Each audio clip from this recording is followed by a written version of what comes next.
Good afternoon.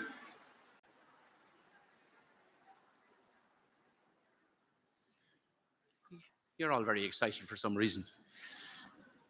Accordia Bawalum son na Holscola, Fáilte a Curriv Galéir. Good afternoon, ladies and gentlemen. My name is Martin Maloney. Together with my colleague Eileen Myers, we will be your Masters of Ceremony this afternoon. On behalf of the University, I welcome you to today's convocation of Dublin City University, which will begin in just a moment. Before we do that, I'd like to introduce the Alumni Operations Manager, Mary Larkin.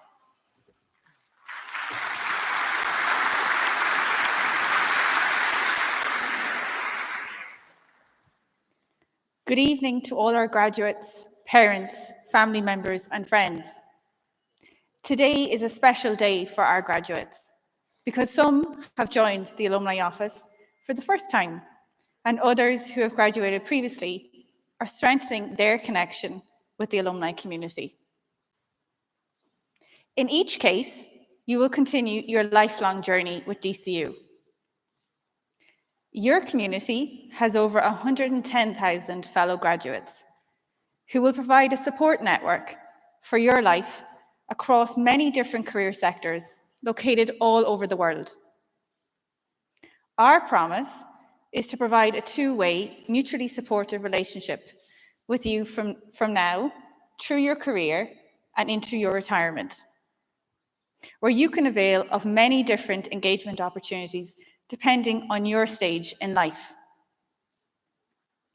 In today's convocation booklet, you will see a QR code on the final pages.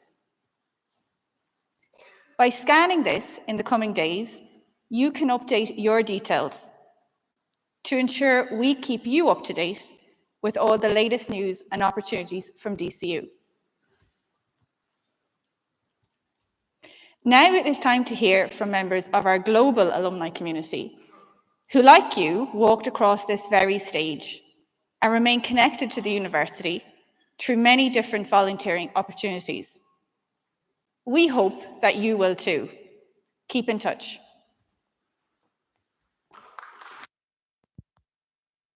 Today marks not an end, but the beginning of a lifelong supportive relationship. As you step through the doors of DCU, you are stepping into a new world.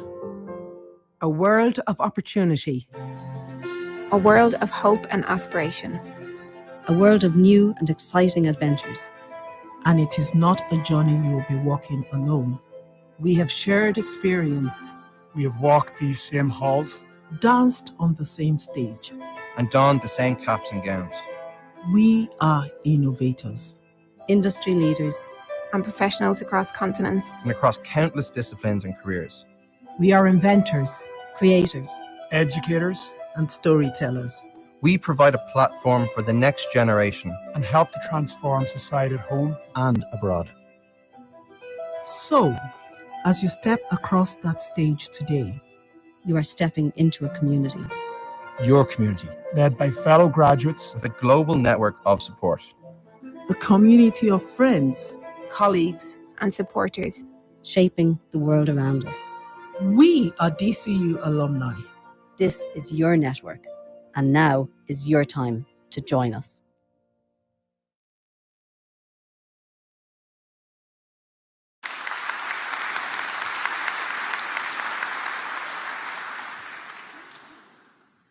This booklet gives the order of today's ceremony, and we hope you'll take it away with you as a souvenir of what is both an important and enjoyable day for the graduates, obviously, for their friends and family, and indeed for all the staff of the university.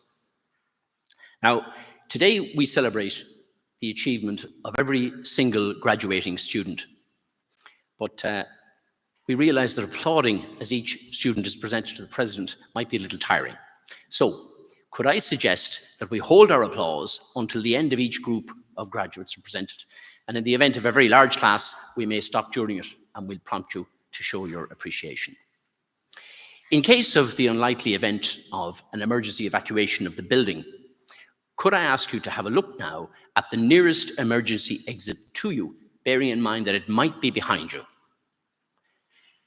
In the event of such an evacuation, please follow the directions of the stewards and assemble together at the front of the helix. Now, we know everyone wants to get a photograph of the big moment, but could I ask that you remain seated and try not to block the aisle in doing so?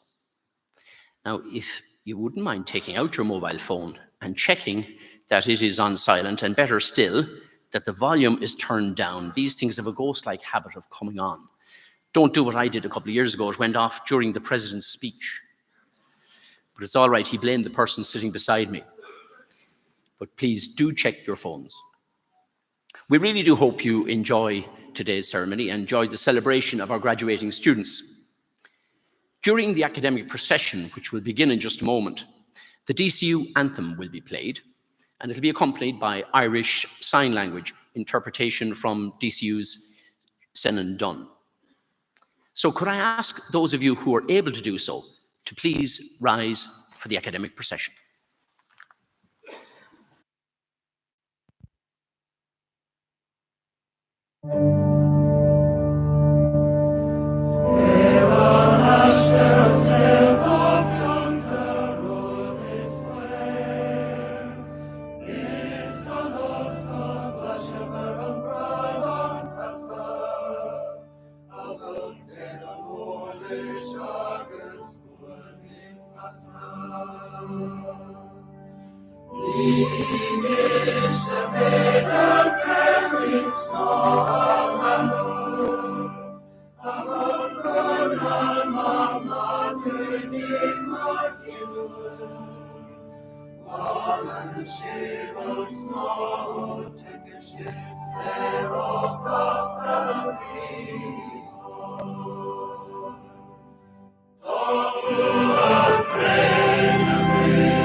na hoscala.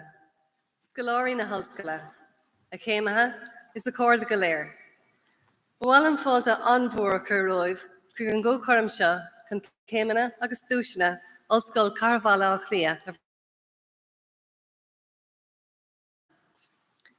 Chancellor, academic colleagues, graduates, and honoured guests. My name is Professor Lisa, the Vice President for Academic Affairs and Registrar, and I'd like to warmly welcome you all to today's convocation of degrees and awards by Dublin City University. The Universities Act 1997 vests in DCU the statutory power to grant academic awards, and these are recognised nationally and internationally. In seeking to maintain our high standards of academic quality, we require students to demonstrate to Academic Council that they have satisfactorily reached those standards before the university will confer an award on them. Ladies and gentlemen, those people who will be presented to the President today have attained high standards of academic performance and are worthy recipients of our degrees, certificates, and diplomas. The ceremony this afternoon has two functions. The first is the formal presentation of graduates for degrees and awards. The Executive Dean of Faculty will present each graduate to the President, and the chairperson of their programme board will formally bear witness and congratulate the new graduate on behalf of the board. The second function is less solemn and concerns the celebration of a period in the life of the graduates here at DCU, where we hope you've had some fun and made good friends at the same time as achieving this wonderful academic success. Inish, bhailim na daoine eile anseo a chur bhur láthair. I'd like to introduce to you my colleagues who will be involved in the ceremony. To the rear of the stage are academics, guests, members of Academic Council, members of Alumni Council, and members of our governing authority. To the front are Breed Horan, Chancellor of DCU, Professor Dara Keogh, President of DCU, and Gillian Barry, Deputy Director of Registry. On your left are the Executive Deans of the faculties of the University or their representatives, the Dean of Teaching and Learning, and our Deputy President, Professor Anne Sinnott. To your right are the chairpersons and academic coordinators who direct the programmes for which graduates are being presented this afternoon. Today, we're delighted to welcome graduates of taught programmes from the Faculty of Humanities and Social Sciences. We're also particularly pleased to welcome today's distinguished guest, the Chief Justice of Ireland, Mr. Justice Donal O'Donnell, who will be conferred with the Doctor of Philosophy honoris causa, the highest honour that the university bestows. Tá os ar manish, Breed Horan, Chancellor na Hoscala, agus Cathaoirleach Cristicanas na Hoscala, a chur anaithe na díobh. I have great pleasure in introducing to you Breed Horan, Chancellor of the University and Chairperson of our Governing Authority.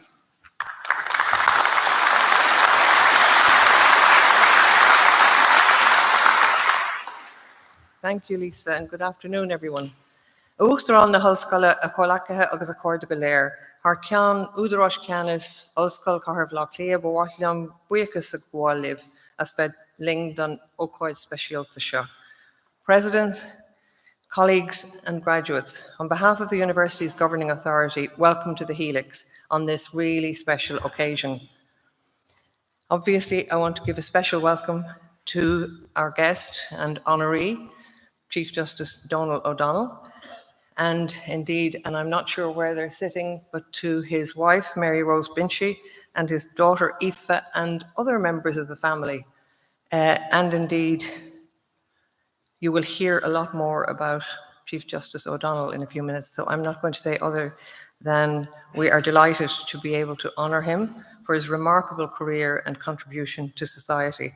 And I know there are other guests of the Chief Justice here and other members of family, so you're all particularly welcome. But that said, I have to reserve an especially warm welcome for our graduates guests, because you are all really important, particularly today. You're important every day. Your family and friends of the graduates. You're the people who supported you on your remarkable journey. You're the people in these front expensive rows, the people up in the gods. I hope you don't suffer from any fear of heights.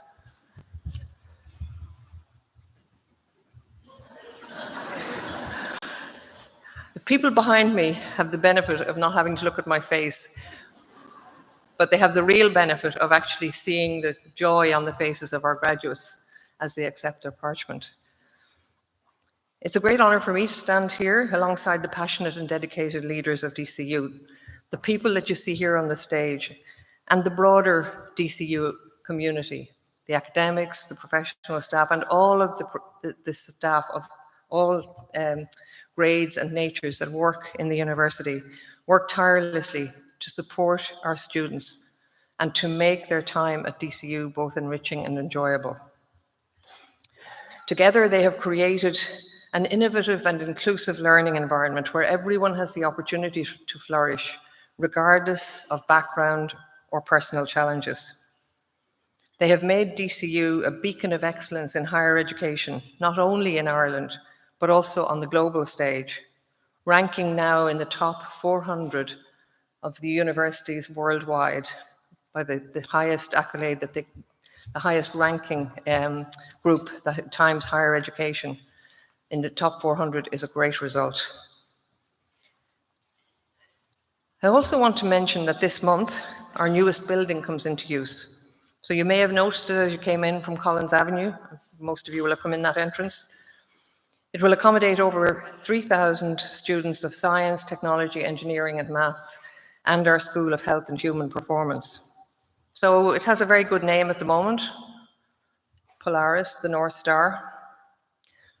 But I know that there are people of considerable influence in the audience, and possibly even people of considerable wealth, either personally or through your organizations, whatever they may be. So I'm just saying that we still are open to somebody who wants to buy the naming rights. How cool would it be? Your firm or your name, your own name on a lovely building, absolutely future-proofed, all the things you could want, sustainable, everything. We can give you the blurb if you're interested. Just think. You might know somebody even if you don't have the checkbook yourself. So this graduation ceremony is quite formal. It may seem a bit solemn at times, the academic procession, the anthem, the gowns. I rather like mine. The only one that's equal to it, I was reminded earlier today, is the president's, but mine looks better on me. But formality is an important part of the occasion because it is a special occasion, a day when we recognize and honor your achievements as graduates.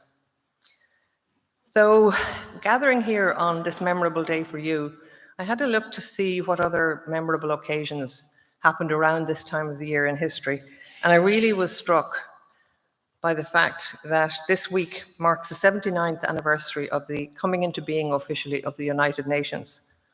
And given the turmoil and suffering that we're seeing all around the world, of which we hear most about Ukraine and the Middle East, but we know that there's turmoil and suffering in many parts of the world, I think that anniversary is a timely reminder of the fragility of peace in any region and of the importance of international cooperation. On a lighter note, I probably should mention, I kind of have a view that you should learn something new every time you come to DCU. So for you, I think this is going to be new to you. Tomorrow is World Pasta Day. So don't say you didn't learn anything from me. And now I'm going to risk hitting a somewhat political note. I'm guessing you might have heard somewhere along the line there's going to be a general election in Ireland. You've heard? And I'm going to ask you for a favor, a really important favor. In the next few weeks, you're probably going to be asked for your vote. And I'm going to ask you to make an ask of whoever does ask you. And that is to point out that investment in our higher education is one of the most important investments that can be made in our national infrastructure. It's not just an investment in our young people, it's an investment in our whole education system. It's an investment in our health service. It's an investment in our energy infrastructure. It's an investment in our economy. And it will benefit both society and the economy. So in the recent budget, you'll have heard some commitments to increasing funding for higher education, and they're very welcome. But unfortunately, the system remains financially stressed. And I can say this because I'm not on the staff of DCU. I'm effectively kind of the chair of the board. So I come and go, but I see the pressures, I see the finances, I see what magic, essentially, the staff of this university work under very constrained budgets. So my ask of you is, when you're asked for your vote, say, yes, but I'm worried about funding higher education. And if you think that doesn't matter, in a recent webinar, a leading politician, when he was asked why higher education remains underfunded, even though the government have identified the gap themselves, he said, very honestly, higher education is not mentioned on the doorsteps. So here's an opportunity for you to mention something really important. That's the end of the political broadcast. I should say, like an American candidate for president, I'm whoever, and I approve of this message. Anyway, today is not about all of those things, it's about your achievements. And as you accept this parchment today, hopefully it's opening a new chapter for you. And I've no doubt that you will continue to excel in all aspects of your professional and personal lives. I do want to say to you that you should cherish the friendships and connections you've made here at DCU. That community will always be there to support you. But importantly, today is a day to celebrate. Celebrate yourself, embrace the future with confidence, believe in yourself. You're well equipped to succeed in whatever you choose to pursue. Cogordas ó chríolamh go léir agus go nairi live in sna blianta tomach roing. Congratulations to you all, and a particular congratulations to the Chief Justice. Thank you.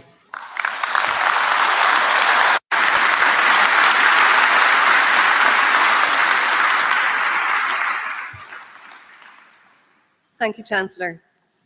Candidates from the Faculty of Humanities and Social Sciences will now be presented by the Executive Dean, Professor Derek Hand. President, I present the following candidates who have successfully completed the degree of Bachelor of Arts in Communication Studies. Cecilia Aknokora Nero. We'll wait for applause. Ellie Barron.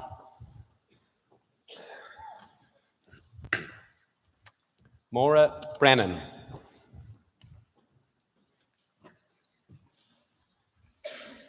Kate Byrne.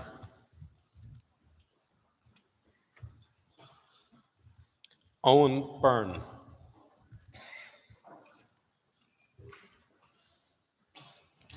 Abigail Cardiff.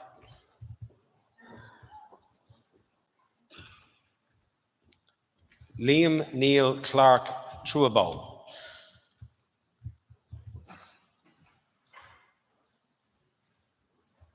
Orna Cohen.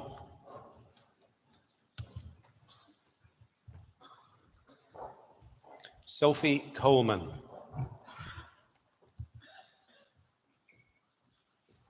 Sean Conlon.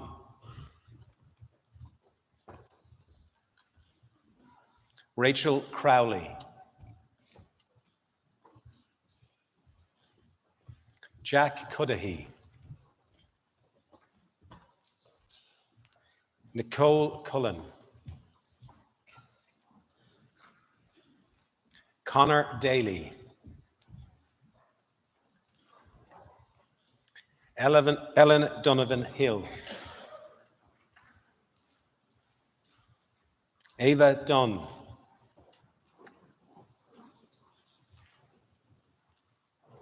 Maeve Joanne Egan.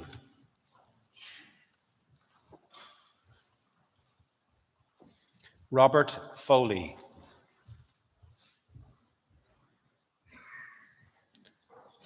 Hannah Lucy Furlong.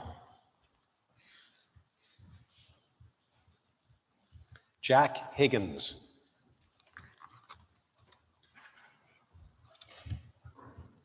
Ava Kelly.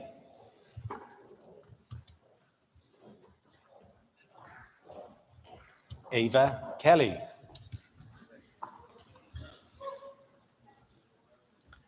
Laura Kelly.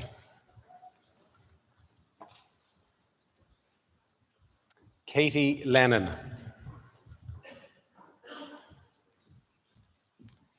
Kitty Layden.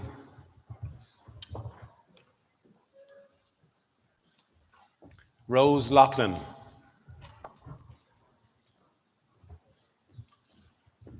Aoife Lynch. Jessica Lynch. Clodagh Markey. Shauna May Martin Bowen. And we can applaud.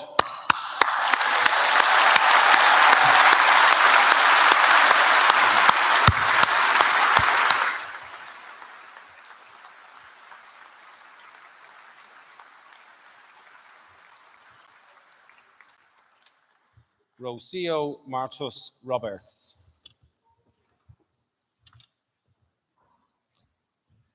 Michaela Matthews.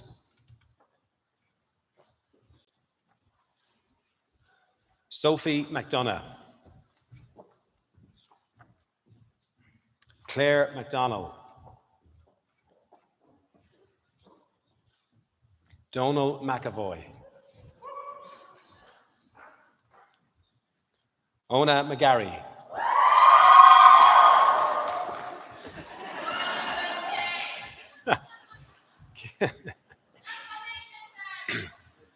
All right, settle. Ciara McGinn. Olivia Maria Mulligan. Anna Morica. Adam Mulligan.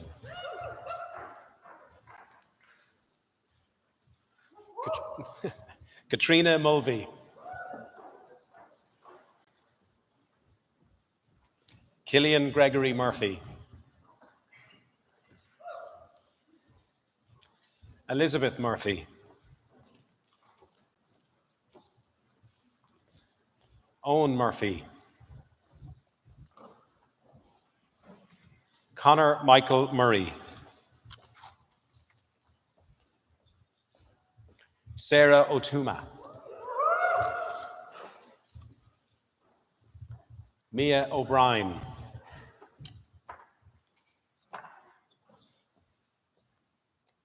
Leisha O'Donnell Allen.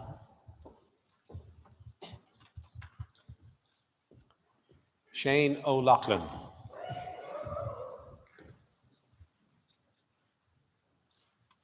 Laura O'Shea. James Patton.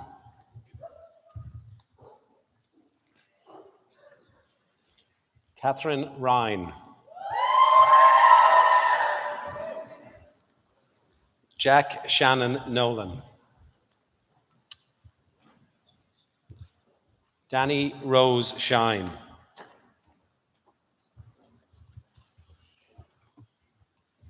Molly Steele.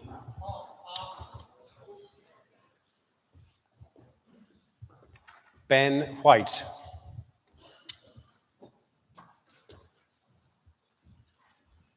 Eleanor Wiley.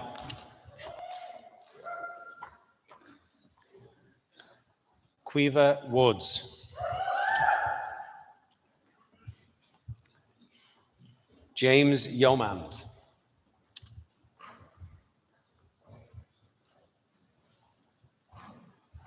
Sinru Chiru. And we can applaud.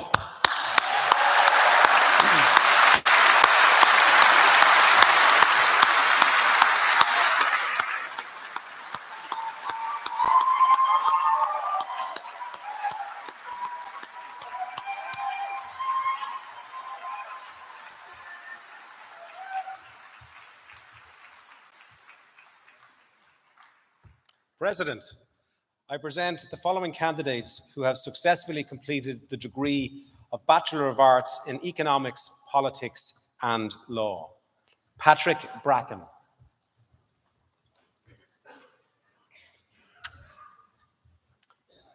Eve Maria Brady.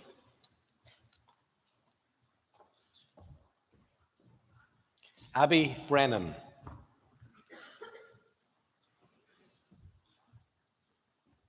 Kelly Brennan.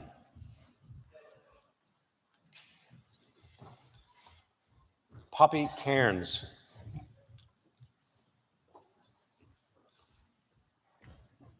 Richard Sencia.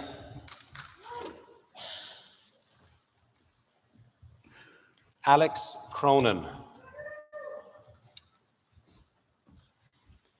Aisling Cullen.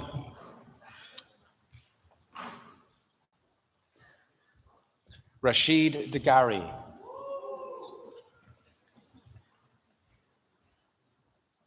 Luke Davis. Christopher Francis Devine. Cormac Docherty.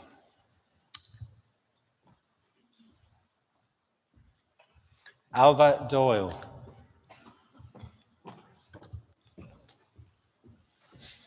Dunca Egan.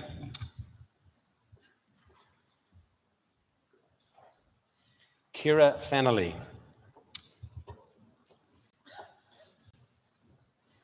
Sharon Oluwefe Isayeo Fifo.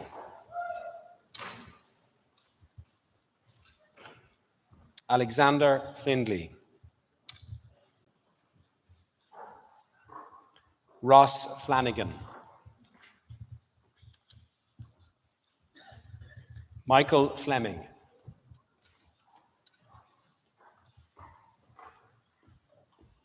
Jack Flynn. Scott Gannon.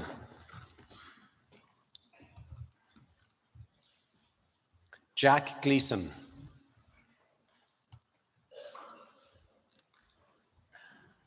Alan Govan.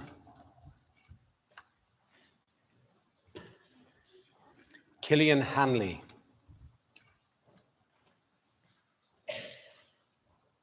Shane Heffernan. Nicole Hibbets.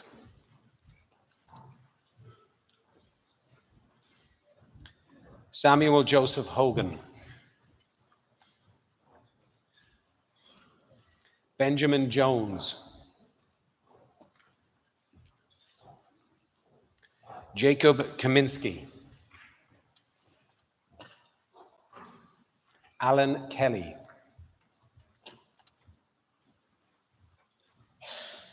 Adon Kenna.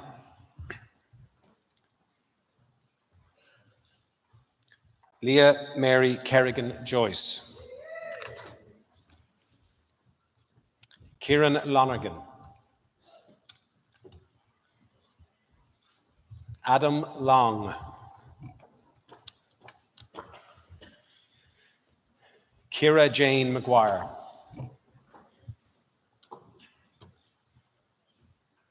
Oisin McConnon. Priscilla Nagandu. Sam Nolan. Kevin O'Brien.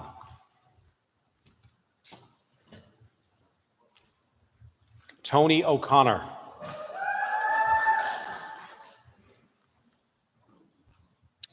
Ellie Mae O'Keefe.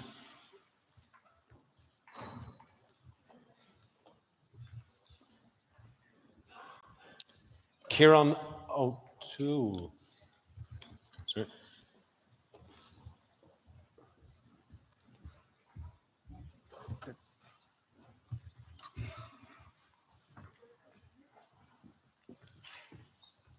Dervla O'Donoghue. Well done.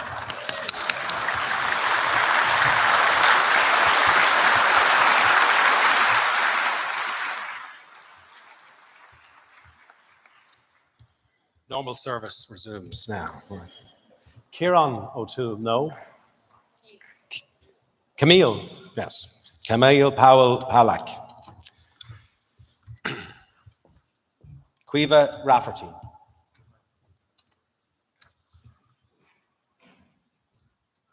Gordon Rogers.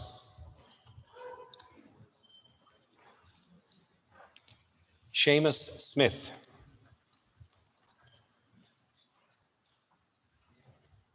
Edward Strimbu.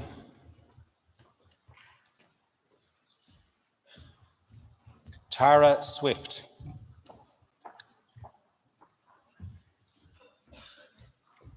Ross Telford.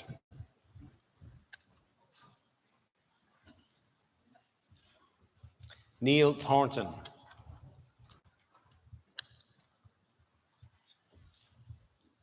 Sean Toner. Liam Tracy.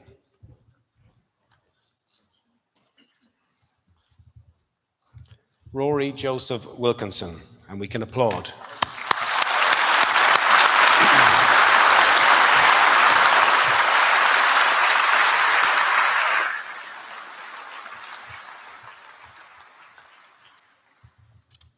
President, I present the following candidates who have successfully completed the degree of Bachelor of Arts in Economics, Politics and Law, International. Ruan Bonham. Dylan Clancy.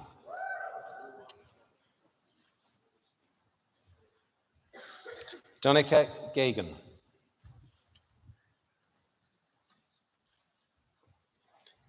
Aoife Katrina Kennedy.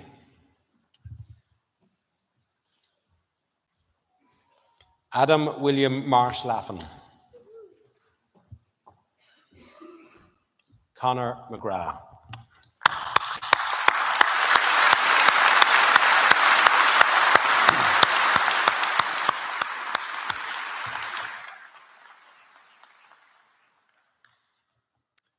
President, I present the following candidates who have successfully completed the degree of Bachelor of Arts in International Relations.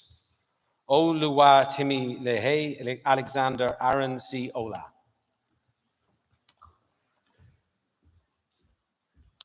Loco Ashabir.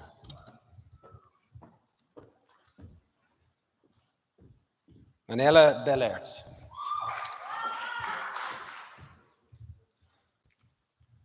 Billy Bradshaw.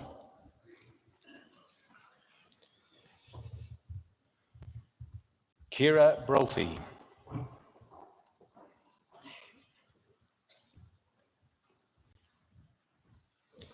Caitlin Byrne. Daniel Byrne.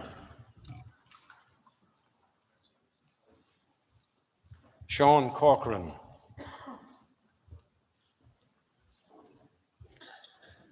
Alana Drumgool.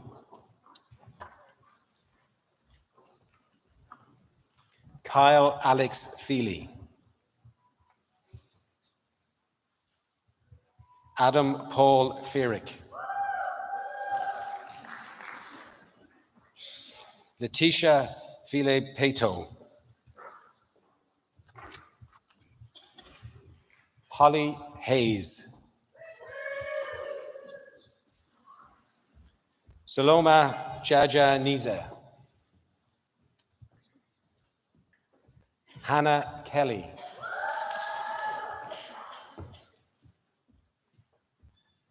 Jack Larkin. Neve Lavina. Aaron Long. Leah McInnes. Hannah McLaughlin. Amy McShane. Ziran Michael Mohedin. Jack Monks.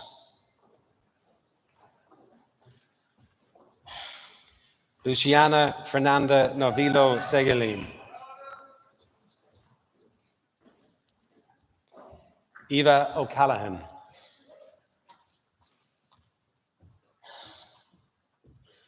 John Henry O'Dwyer.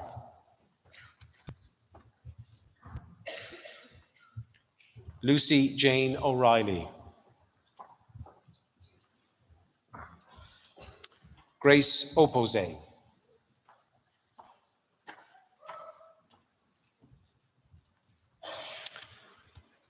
Lucia Palazzolo. Susanna Holek.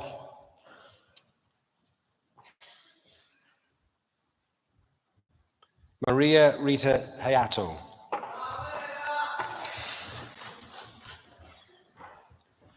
Rachel Rock.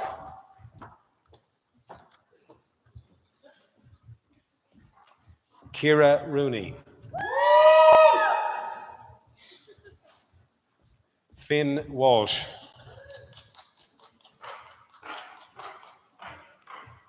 Rachel Wang. And Claudia Zurita.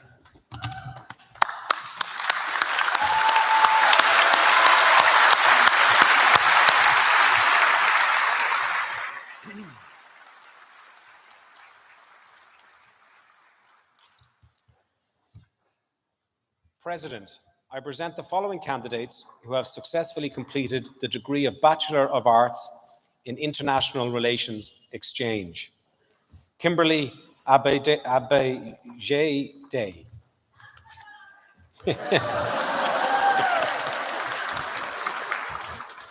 Sarah Dyer.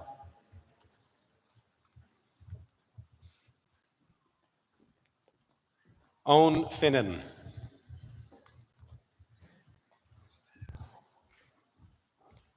Paris Heffernan.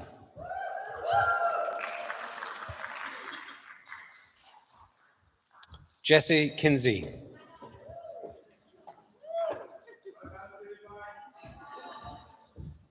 Cormac McGinn.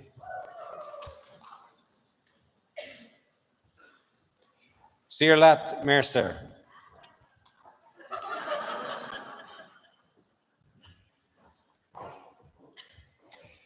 Eva Nick Quitter.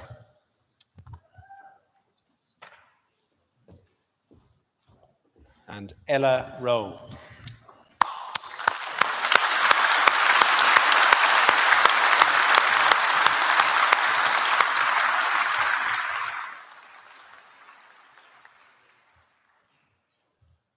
President, I present the following candidates who have successfully completed the degree of Bachelor of Arts in Journalism.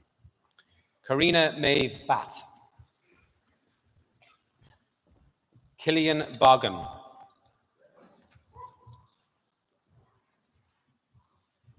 Tara Burke.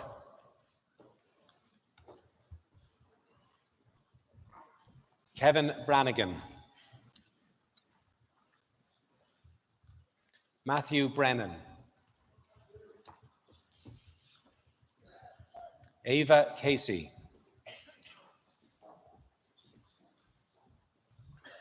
Ellen Convery. Alex Cunningham. Brona Davies. Hannah Hiron Diego.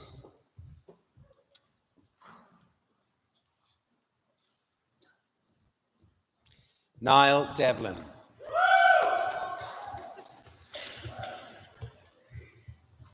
Gary Dowling.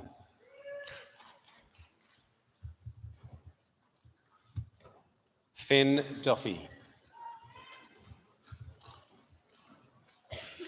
Daniel Durand.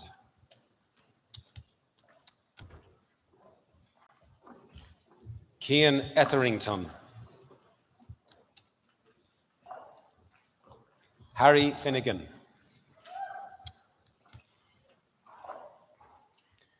Katie Gillen.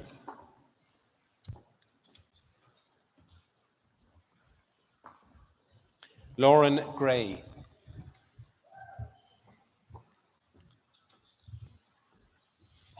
Aidan Hennessy.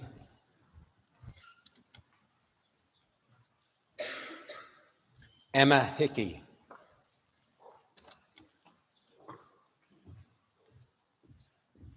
Aoife Kane.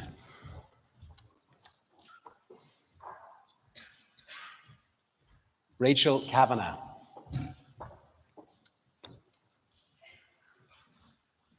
Ashley Lynch.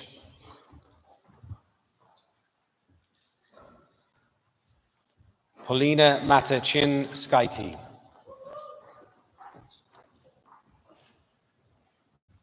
Molly McCullen.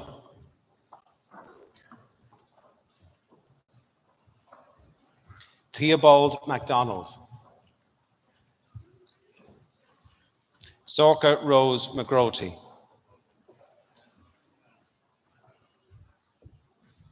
Amy McLaughlin. Sophie Moran.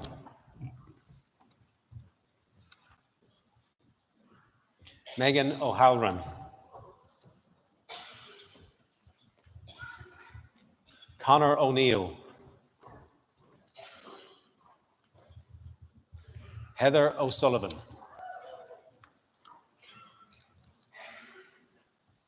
Andrew Peaherd.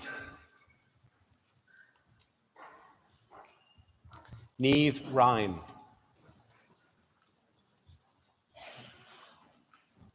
Ronan Sands.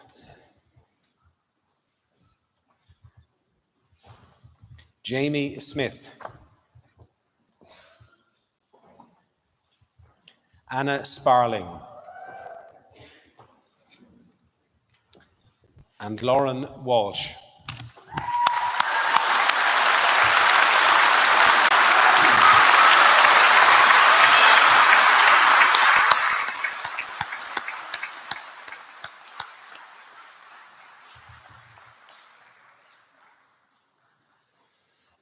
President, I present the following candidates who have successfully completed the degree of Bachelor of Civil Law, Law and Society.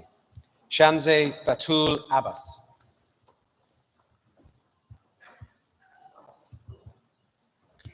Jennifer Agbenla.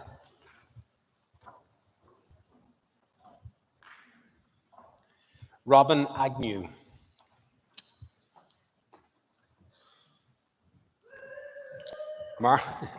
Martha Jane Brennan.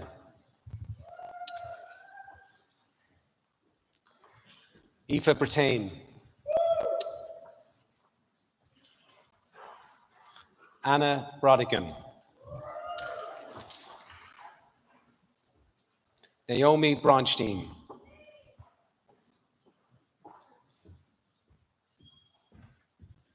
Emer Brooks.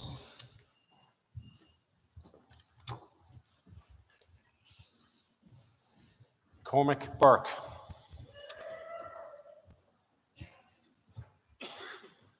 Andrew Byrne.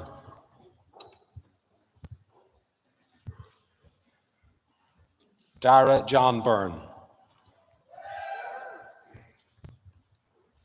Elizabeth Hannah Byrne. Emma Byrne.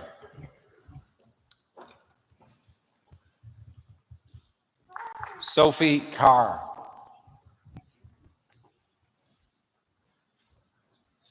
Patricia Maria Siernat.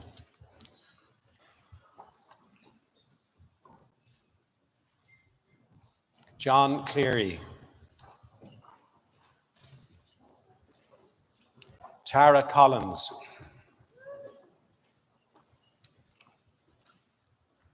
Cian Colville. Grace Keneally.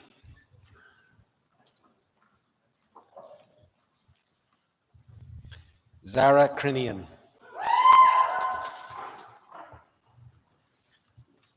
Anya Dempsey.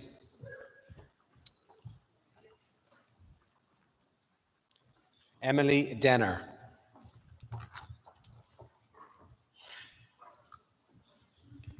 Derval DeValley.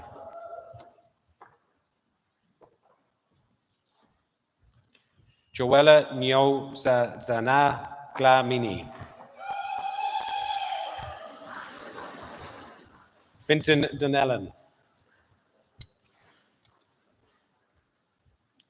Erica Draper.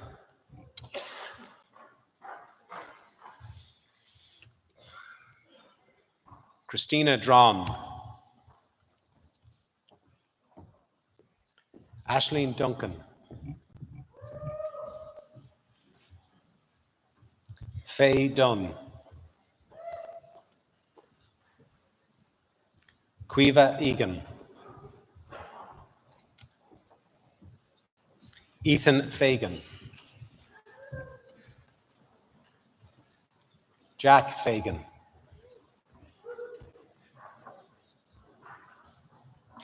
Deborah Fakai.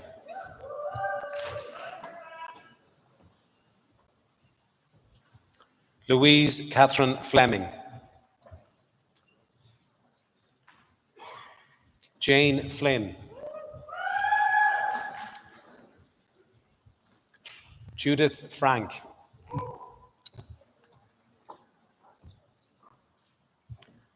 Aoife Graham.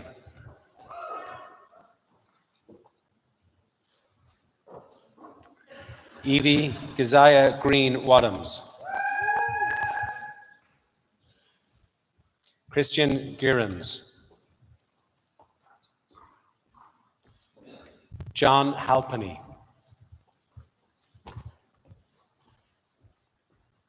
Harry Hawkins.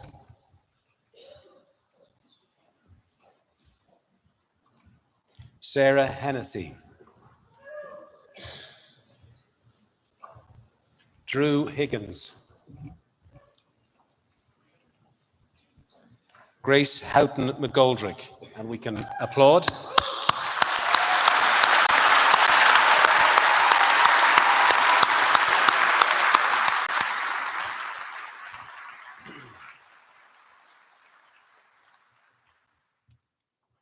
Favor Joseph.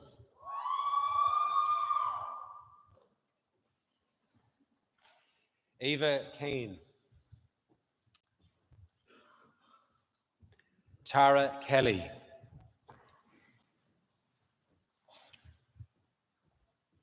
Connor Kinsella.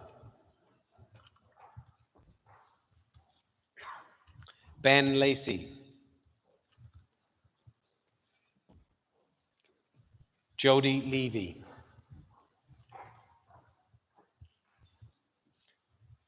Tara Seville Little.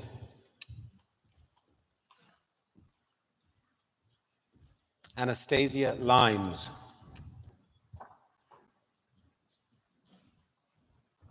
Leigh Roel Mabasa.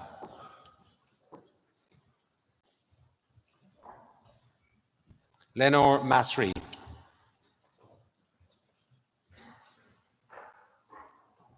Kerry McAdam.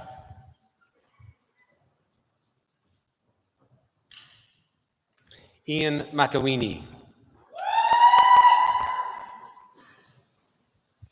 Ashleen Mary McBride.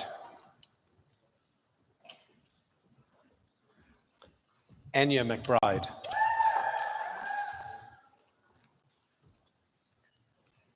Ashleen McCann.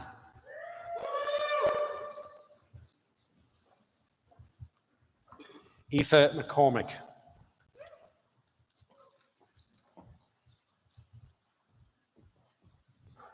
Ellen McCormick.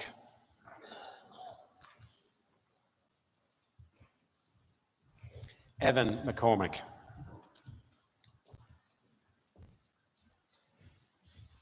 Megan McDade.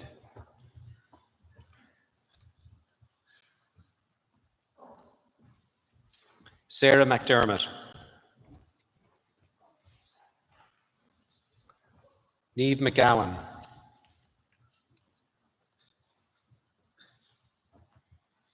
Ella McKenna.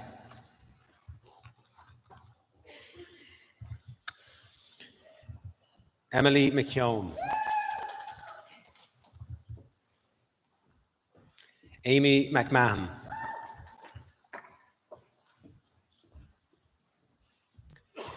Ciara McNally.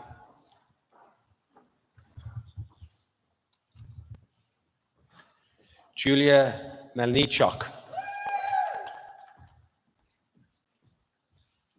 Bevan Moore.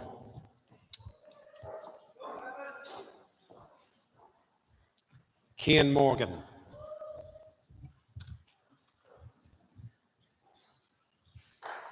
Isabel Nikule.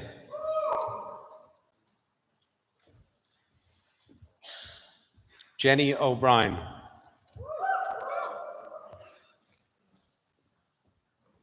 Isabel O'D.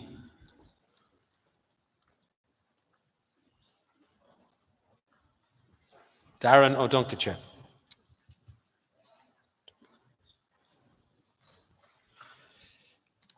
Erika O'Reilly.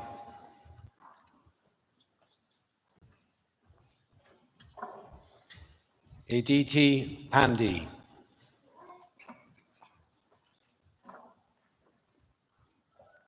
Veronica P. Roseanne Oka.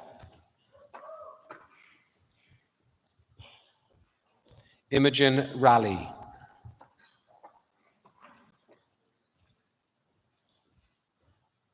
Cheyenne Rainix.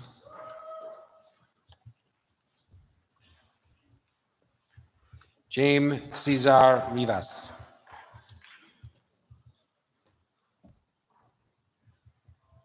Katrina Ryan. Mary Ryan.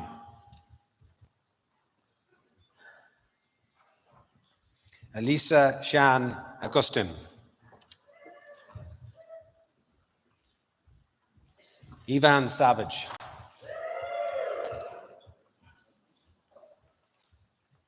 Phelim Scanlon.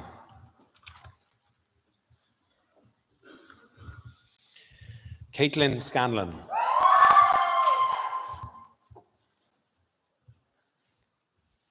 Joseph Thomas Shields.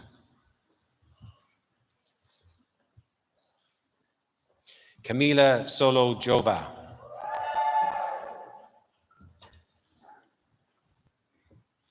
Jessiola Sulaye.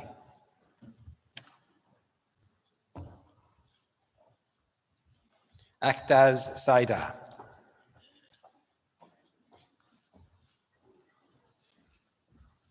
Amy Tate.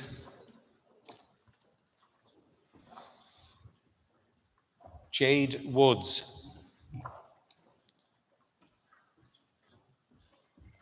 Sophia Maywoods.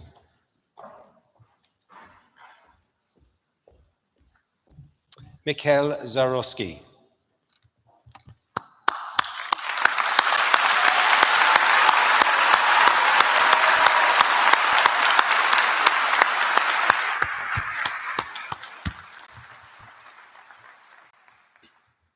President, I present the following candidates who have successfully completed the degree of Bachelor of Science in Multimedia.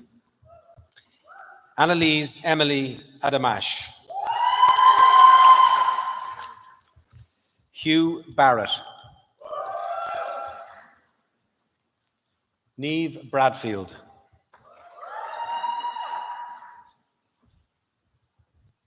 Mark Boudinot.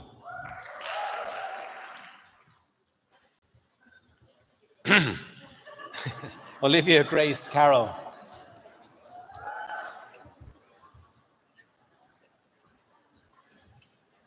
Dan Casey.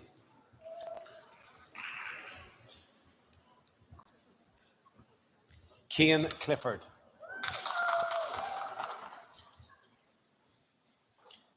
Shauna Clinton. Libby Connor. Celine Cryan. Mia Donnelly. Francisca Natona Enamo. Caitlin Fitzpatrick. Fikra Galvin. Adam Gavin. Julia Gila. Hannah Hughes. Liam Carney. Jack Kennedy. Conor Kilbride. Rose Lally. Aka D. Large.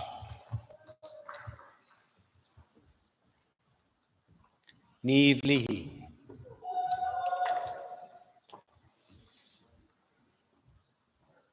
Alana Leddy. Abigail Lotok.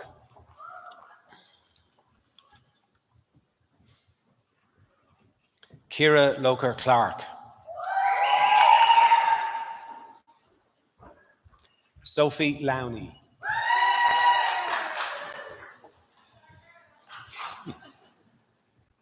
Katie Lynch.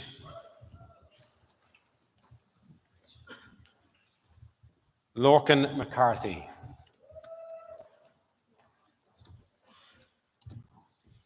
Aisling McDumphy.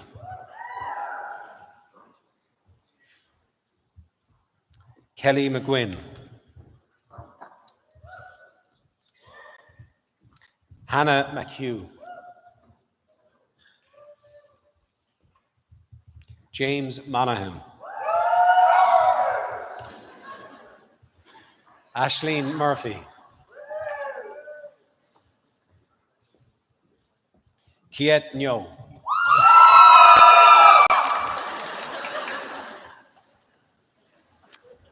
Jenny Nguyen.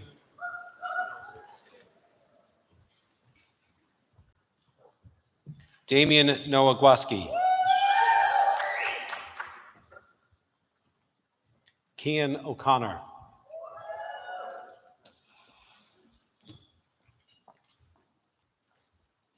Michael O'Neill.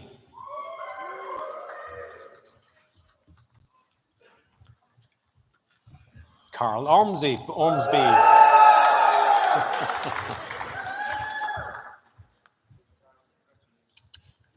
Rioland Peppa.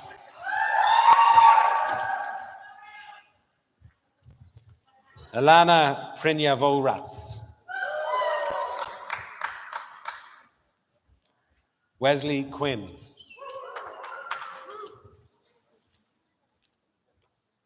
Joe Rooney.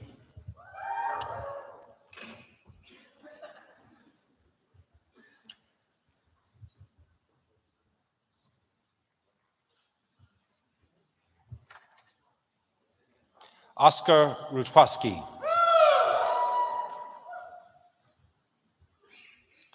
Matthew Patrick Sharkey.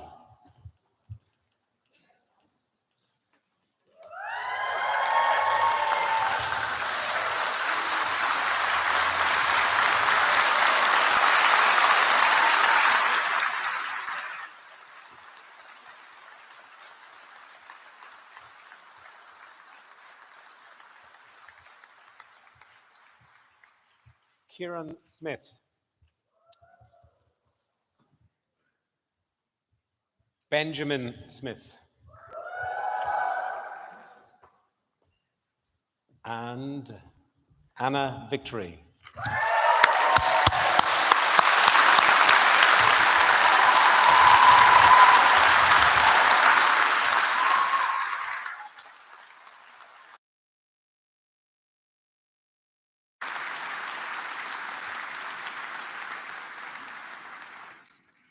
Congratulations all. A chorda, churan achtan hulskala, millenegade nokus shacht, or hummus da hulskala, came in a onig of runna. Is the doctoruk le falsunacht, an oris causa, an oris orda of running an ulskal. The Universities Act 1997 empowers the university to confer honorary degrees. The Doctor of Philosophy, honoris causa, is the highest honour which the university bestows. I now invite Dr. Tom Hickey from the School of Law and Government to read the citation for this award to Mr. Justice Donal O'Donnell.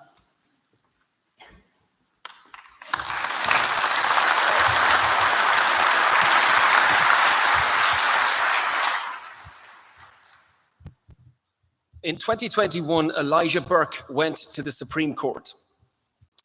His lawyers argued that their client's exclusion from the government's predicted grade scheme and his consequent ineligibility for university enrolment that year had violated his constitutionally protected right to be homeschooled.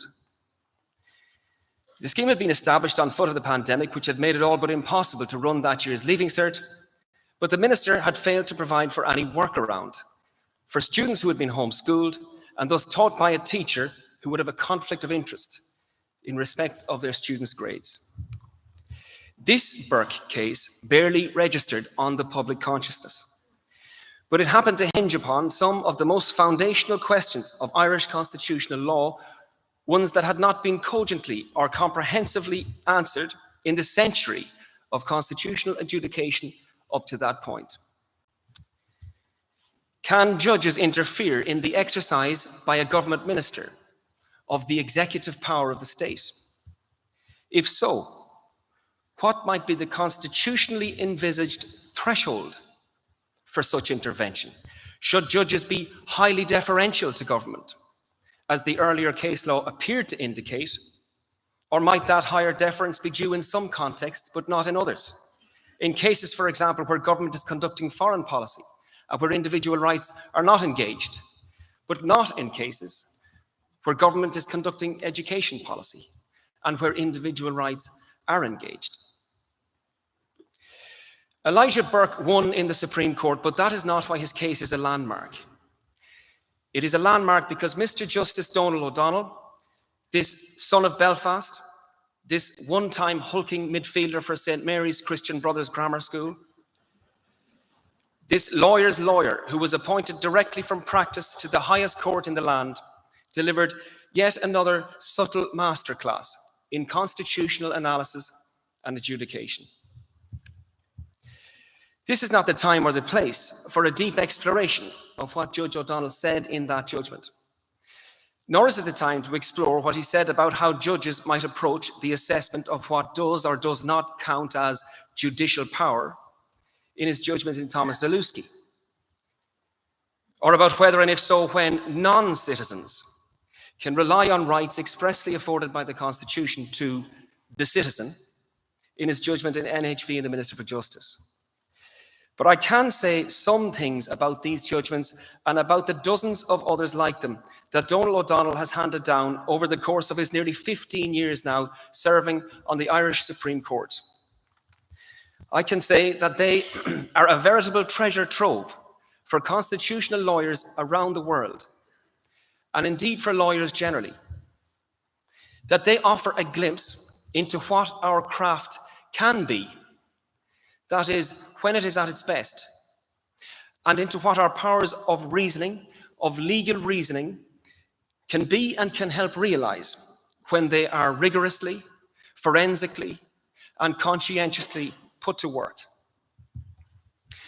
I can also say that the overriding idea in Donal O'Donnell's body of constitutional jurisprudence is the idea that in this particular polity, it is the Constitution that is king.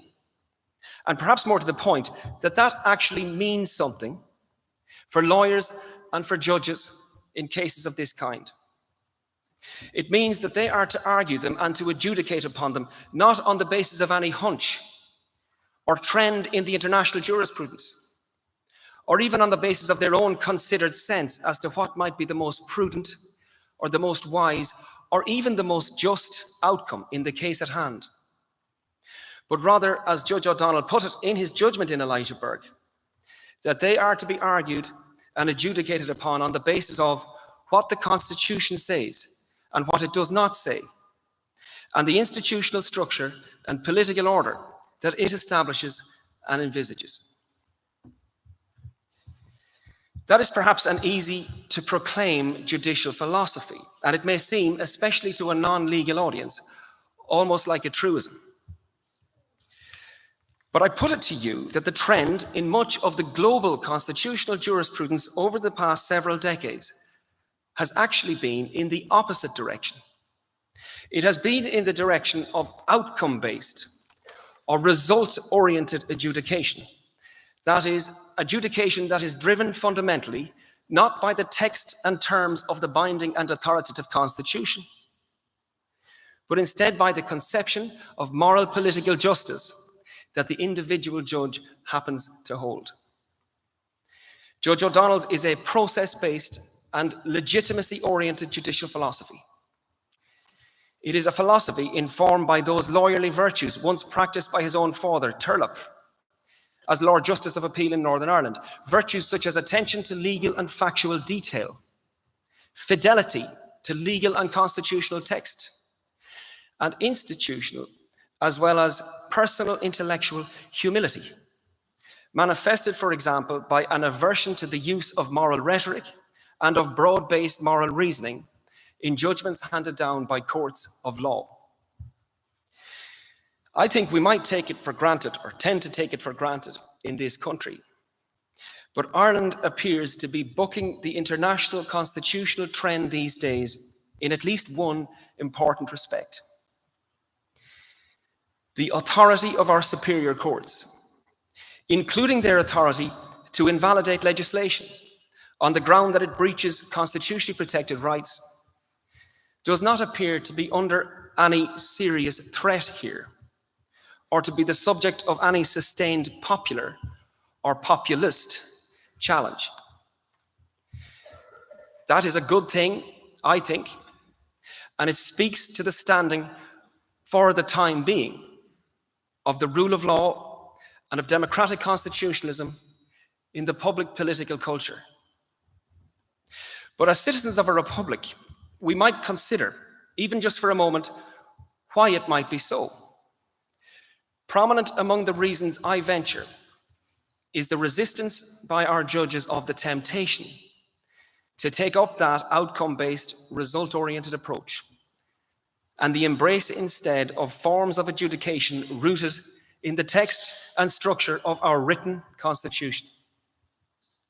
This, I suggest, has been the way of judges of the Irish Supreme Court on the whole since it was established as the highest court of appeal in this country 100 years ago this year. It has been the way of judges such as Hugh Kennedy in the 20s and 30s, Seamus Henchy in the 70s and 80s, and Susan Denham in the 90s and 2000s. But no Irish judge over that century has done it with quite the degree of democratic and constitutional mindfulness as Donal O'Donnell. No Irish judge has left such a mark for the community of constitutional scholars, and no Irish judge over that century has contributed more to the development and to the refinement of foundational constitutional doctrine, often in relatively unremarkable and barely noticed cases, such as Elijah Burke's. Uachtaráin, it is a great honour for me to ask you to confer on the Chief Justice of Ireland, Mr. Justice Donal O'Donnell, the highest award that this university can bestow, the Doctor of Philosophy honoris causa.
Ladies and gentlemen, Dr. Donal O'Donnell has signed the Roll of Honour and will now make his address.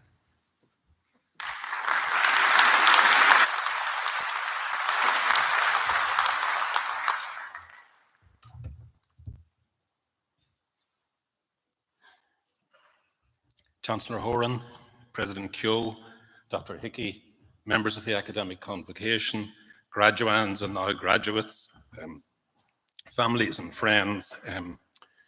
This is a very proud day for me and a great honour bestowed upon me. And I would like to thank Dr. Hickey for those kind words that I will treasure, not least because it's the first time in my life I've been described as, well, I've achieved the great accolade of being described as a hulking midfielder for St Mary's CBS. It is a very proud day for me, certainly, but it is, I think, indeed I know, a proud day for everyone in this hall. The graduands, certainly, but also their parents, their families, friends and supporters. I know it is a proud day for everyone because I have been in your situation as a graduate of UCD 44 years ago in 1980, the King's Inns in 1982, the University of Virginia in 1983, and because I was one of the family, friends and supporters when my children graduated from a number of universities, including, I'm proud to say, this one, and also when my father received an honorary doctorate from Queen's University Belfast 30 years ago in 1994. And I think of all those days today. I would like to congratulate all the graduates today and say a few things. In doing so, I am conscious that I've been told my remarks should be short. I don't know if this is because of some car crash experience with an overly loquacious honorary graduate in the past, or simply because President Keogh has read some of my judgments, which have never been described as concise, succinct, pithy, or accused of using one word where three will do. And I know the razor-sharp graduates of DCU will see what I did there, which was precisely to use three words where one would have done. I do want to particularly commiserate with those of you who, as law students, have endured the trial by ordeal of learning some law by reading those judgments. And I do commend the courage of the university in inviting me to speak at this ceremony, and without even the safety net of a band, like in the Oscars, to play me off if I go on too long. But it is, I think, interesting that the essential tradition of a graduation ceremony has been maintained without much change over the intervening 44 years since I first encountered it. In the 1970s, it might have been predicted that the tradition of a formal graduation ceremony with Latin and gowns would not last much longer. But it has, and that is, I think, because what is traditional in this case still performs a function which we value, the formal public recognition of significant educational achievement. I'm conscious too that this honour is not just personal, but also reflects the fact that in 2024 we are celebrating the centenary of an independent Irish legal system, which can be dated back to the enactment of the Court of Justice Act 1924, 100 years ago. And in the process of commemorating that event and celebrating this centenary, that has been a valuable and instructive one. In particular, connecting again with the spirit of that turbulent and formative period in our current country's history helps us, I think, to recognise something that was apparent then and has come increasingly into focus now. That is, that a functioning legal system is an essential element in a rights-based democracy with a separation of powers which is required to be enforced by the judicial branch. That operates not simply at the elevated constitutional level, but also at the most basic level, and that is that the administration of justice in ordinary courts is day in, day out, is a vital component of a modern rights-based democracy. And that is important for everyone, and not just lawyers. In Ireland, we have a weakness for the lost cause narrative in history. There was a popular account of Irish history that the radical promise of 1916 and the democratic programme in 1919 was stifled by conservatism in the new state.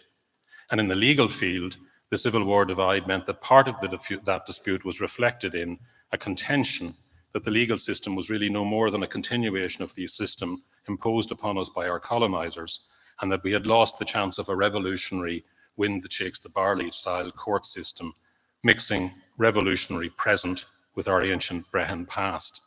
And that narrative gained a certain impetus with the dispute between the then Chief Justice Hugh Kennedy and the Judiciary Committee, which had been established to advise the Irish government on the establishment of a new court system on the question of court robes.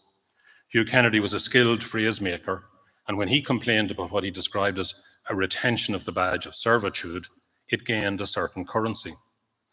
One thing I did learn in the course of my legal education is that it is important to look not just at what a court says, but at what that court does. And when we clear away some of the fog created by the Civil War divide and the sideshow of the judicial robes debate, it is apparent, I think, that the 1924 Act was part of a very radical programme, a sweeping away of the old order and the creation of a modern independent judicial system. Some of the changes made reflected a desire to move away from a British system of justice. So, for example, the magistrate system was removed and replaced with a district court with extensive jurisdiction and staffed by professional lawyers. But some of the changes were just simply reforms, which were introduced because they made sense. So, for example, the 1924 Act saw the introduction for the first time of a Court of Criminal Appeal and the establishment of a mandatory retirement age for judges. The second important feature is that many of those changes were made by young people. To borrow and adapt Kevin O'Higgins' famous phrase, the legal system in 1924 was built by a small group of young men standing amidst the ruins of one legal system with the foundations of another not yet laid. And that's an important message, I think, for young graduates, whatever your discipline. And it's the same message you learn in sport. If you're good enough, you are old enough. I think that if aspects of the Irish legal system has been continued or have been maintained over the last 100 years, it is for a similar reason that the tradition of graduation from university is maintained. They remain in place and only deserve to remain in place, so long as they still perform a function which is valued. You might well say that it doesn't really matter if the system was once radical but is now 100 years old, or has never changed in 600 years. It is still old and out of touch. But the truth is that it has changed considerably and has been changed by people like you, lawyers and non-lawyers. And you graduate at an interesting moment. The law graduates here are the first lawyers of the second century of an independent Irish legal system, and have the opportunity of approaching that new century with the same energy, radicalism and idealism of those who built the legal system in difficult circumstances 100 years ago. That is true for all the graduates of all the disciplines. We are now into a second century of independence, and you all have the opportunity of shaping the future just as much, if not more, than the generations of the past. 1980, when I received my BCL, was a fairly low point in the legal education system in Ireland. Resources were very limited, faculties were small, students were uncertain. The conferring ceremony took place in a large, featureless room with a low ceiling, and the degree we received was photocopied. At that stage, it was confidently predicted we would see the end of degree ceremonies. But they have continued, and I'm particularly glad and grateful that they have continued until this day, and that the function the form still follows is still vital, and that is a belief in the value of education, and in my context, a legal education. The Nobel Prize winner J.M. Coetzee's book, Elizabeth Costello, contains a dream sequence when the heroine finds herself at the entrance to some territory guarded by a formidable gatekeeper. It is vague echoes of St. Peter and the heavenly gates, but is entirely secular. The guardian does not look at her, but tells her to write down what she believes in. It is somehow clear that she cannot pass through without doing so. When she, thinking no doubt that this refers to religious belief, replies, as many of us might today, that she doesn't really believe in anything, he turns for the first time to look at her and says, "We all believe. We are not cattle. For each of us there is something we believe. Write it down, what you believe. Put it in the statement." And it is true, I think, whether we articulate it, define it, or ever write it down, we all believe in something. And whether you are now standing at the entrance of a legal career or another career, it is worth asking yourselves what you believe in. I am coming nearer the exit from a legal career, and this occasion has made me review my answers and realize that I believe in something I think that Irish people have believed in, not just for the last century, but for more, and that is the value of education. And that is something based on the same essential structure as the legal system itself, and central to my own field of endeavour. But it is to be found in most worthwhile enterprises. That is nothing less than the belief that problems can be addressed and should be addressed and resolved by study, discussion, debate, intelligence, and reason alone. And that, I think, is a tradition worth maintaining for the next century. Thank you.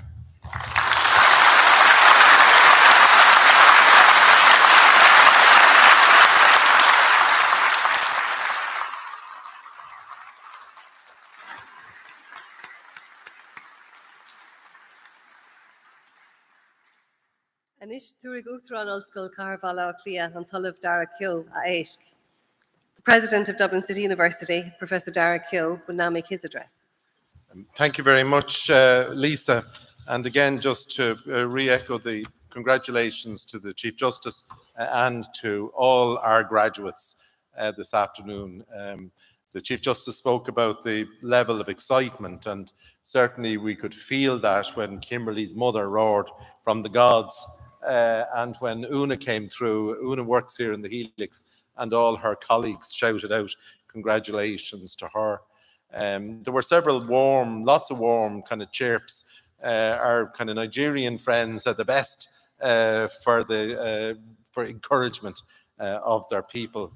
But there was a special round of applause for the president of the Students' Union, Carol Ormsby, who graduated this afternoon. All the Students' Union sabbatical officers, all the vice presidents are sitting there, so I need to keep them on side. Whatever about my boss, the Chancellor, but they're the ones that we need to keep on side day in, day out. As the Chief Justice said, that today is a very special occasion for us. It's a bit like our birthday or a feast day. It's where we celebrate the purpose of the university, which is your success. It's a day where we can share in your joy and share in the joy of your parents. You can see the joy from this side of the table, certainly, in the bright eyes and the broad smiles and the high heels as the graduates levitate across the podium. I can never figure out how they do it, particularly walking kind of on platforms, keeping on that hat, taking the parchment and managing to shake your hand at the same time. It's an extraordinary feat. That's probably as tough as the final exams. The Helix is a very special place. For those of you who are here for the first time, it's where we come to celebrate all our big occasions. It was a gift to DCU by the great Irish-American philanthropist Chuck Feeney, who did so much for us. And if it wasn't for him, this whole campus would be a shadow of itself. 500,000 people a year visit the Helix, which is phenomenal. 500,000 people. And it stands as I suppose, a beacon or a symbol of our values, our openness to the world. During the COVID pandemic, for instance, it was turned into a mass vaccination centre. Even at that time, there was a discussion with the HSE where one of them suggested we could have the first mass vaccination centre in the Helix. And one of the GPs from the south side objected and said, no. He said, our patients would never find it. So a civil servant was quick enough to come back with, Richard Chambers tells this story, the civil servant was quick enough to come back with, no, just tell them it's between IKEA and the airport, okay? So I'm glad that you found it this evening. It's an emotional occasion for all of us, and I realize, and you'll have seen it and you know the stories of different students, that the path to this day is never straight. Sometimes we think it's just kind of dreaming big, filling out the CAO, having your granny light candles. You kind of arrive and come across this stage, but it's never as simple as that. So it's a great occasion to celebrate all your success and making it here, as I say, many of you against the odds. So I know as a group that you're very demure, very mindful. So I'm just going to ask you please to abandon your cutesy self and give yourselves a massive round of applause.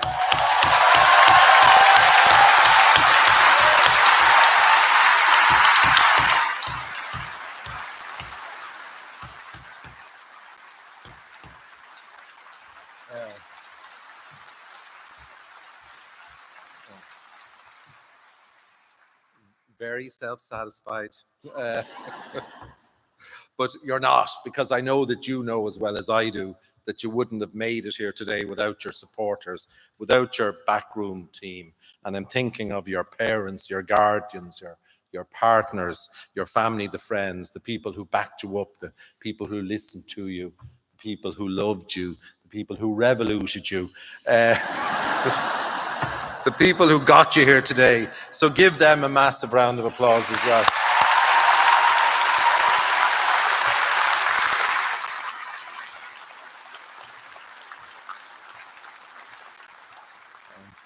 And I know too that from talking to people on the way in that for several families today is marked by a tinge of sadness. So we just think for a minute of absent friends.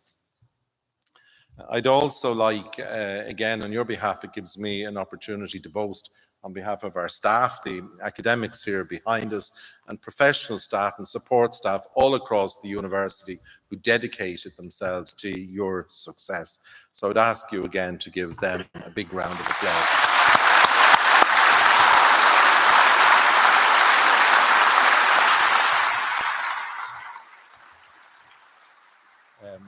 The Chancellor gave an instruction at the start that I was to boast about the achievements of the university, and I think she was kind of hinting at the rankings in particular. Because of time, I won't.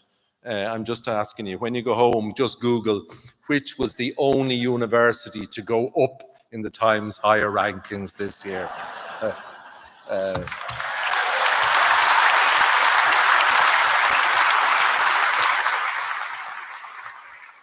What I will tell you, and I know people are very critical of the rankings, but the Central Statistics Office collects stats every year on the earning power of graduates in all our universities. And I know that money isn't everything. It's important that we preface it by saying that. But of all the universities in Ireland, the highest paid graduates at the end of year 1 and again at year 10 are yourselves. Congratulations.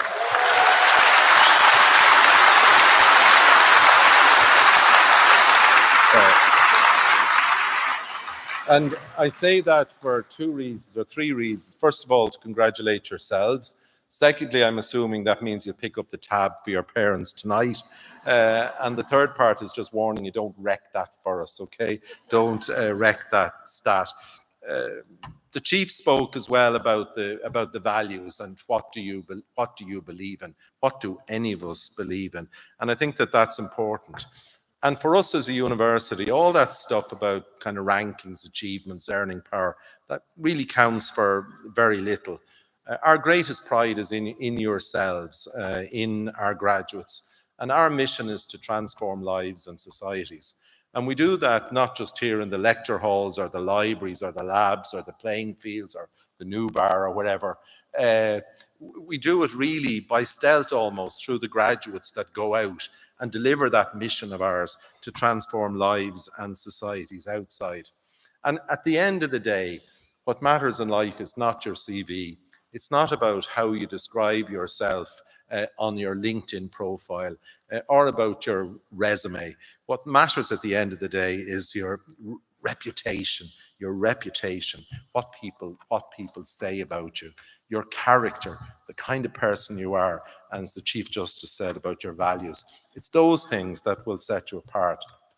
And that matters because I think that the world has never needed graduates of your caliber and character as much as it does today. When we were going through COVID, and I know that you suffered terribly through it, we used to talk about the new normal or the great kind of rewind or whatever. We never moved on to a new normal. We never rewound either. In fact, things seem to get more complicated ever since. And every day, a new crisis is thrown up at us, whether it's war in Ukraine or in the Middle East. And I think it's important to pause for a moment to think about Gaza, because Gaza has been literally reduced to hell on earth. And the violence there has spread to the Lebanon and threatens the whole region. So it is important for a university like ours at this point to call out again for a lasting ceasefire in the region and the immediate release of hostages there.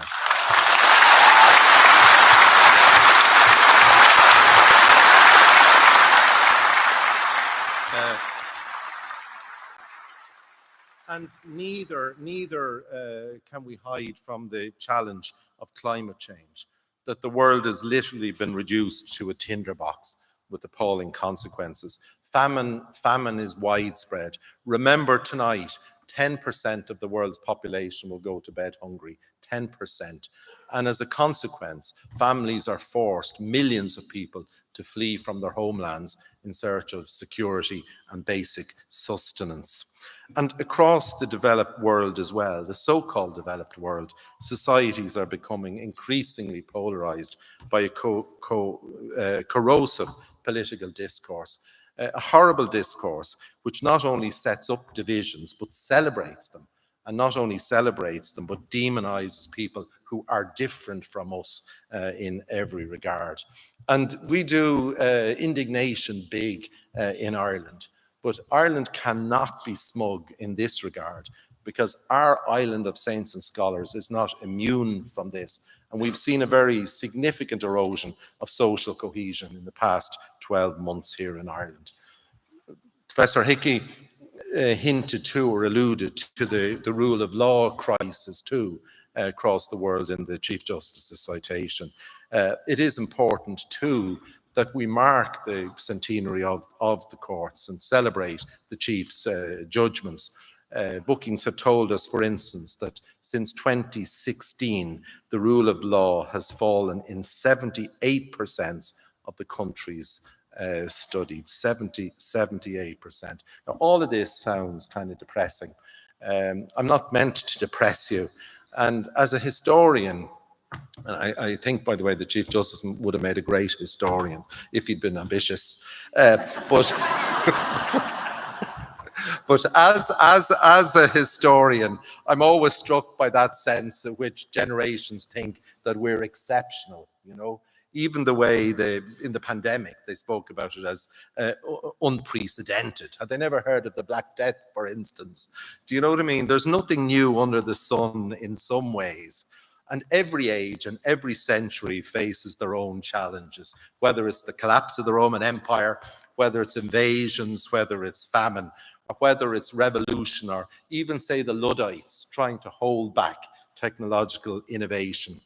And every generation, I think, like our own, since the beginning of time, hopes that they'll be able to prepare their young people to respond better to the next crisis that comes at them. And 9 times out of 10, they do that by educating them to as high a standard as possible. There's nothing more important to the welfare of society than the education of its people. The Chancellor reminded us that tomorrow is World Pasta Day. So if you sit down tomorrow for your plate of carbonara or your pasta in brodo or whatever way you like your pasta, just think about Italy and cast yourself back to Italy in the 1500s. If you're looking for an exceptional time, Italy in the 1500s. They'd had the Black Death 100 years previously. They'd had the Renaissance, remember all the certainty thrown up in the air. They'd had new technology. Remember all of that from the intercert to the junior cert, the printing press, the internet of its day. They'd had the Reformation, Christendom literally torn apart. They'd had the Habsburgs invade Rome and take the Pope captive, for instance. And if that wasn't bad enough, they had the Turks coming at us from the east, and they had got as far as Vienna in 1529. Now, there's a crisis. There's a crisis for you. And what did they do in that crisis? Again, they looked to education.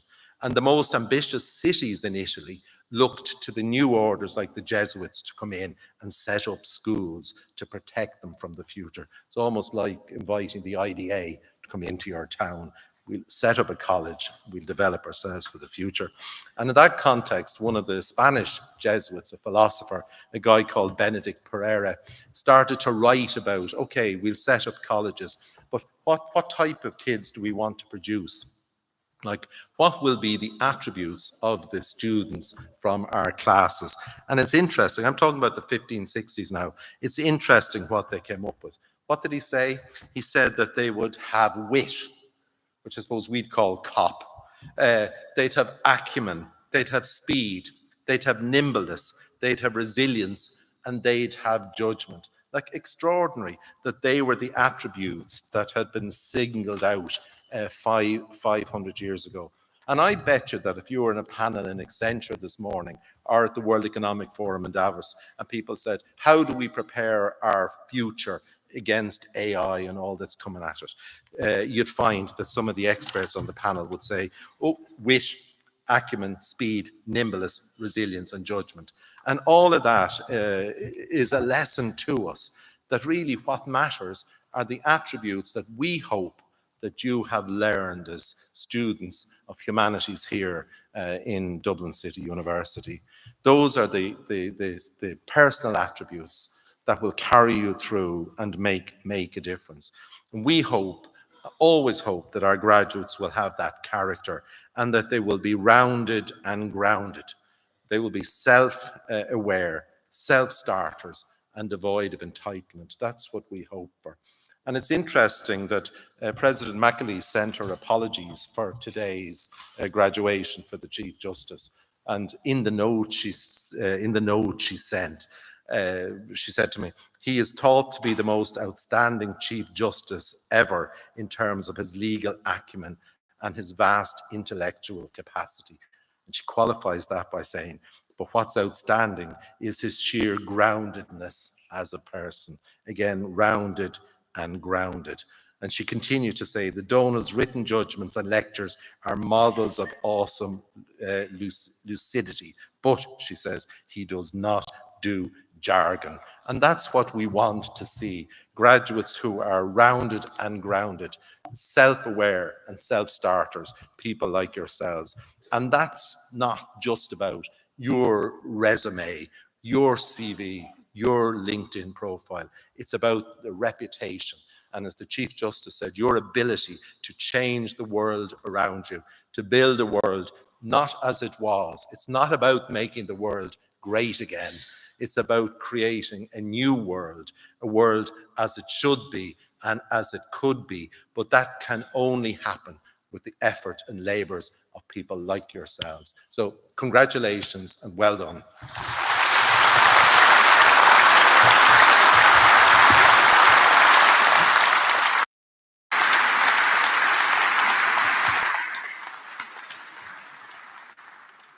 Thank you, President.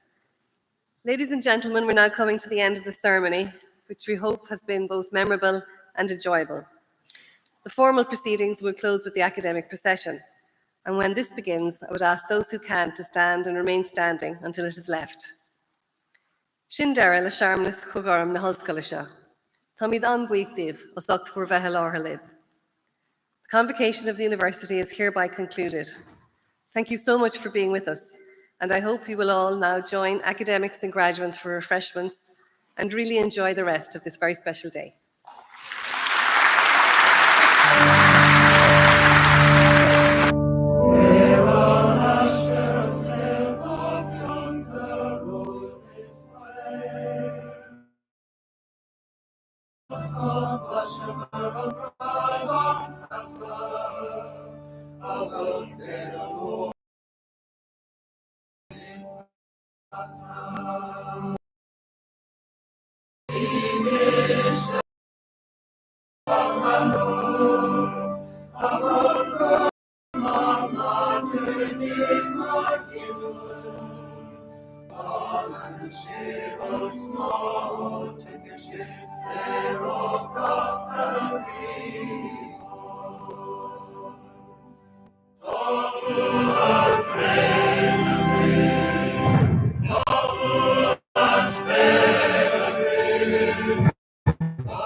Allen and Shivan Snow, Tickishin, Zero, Cock,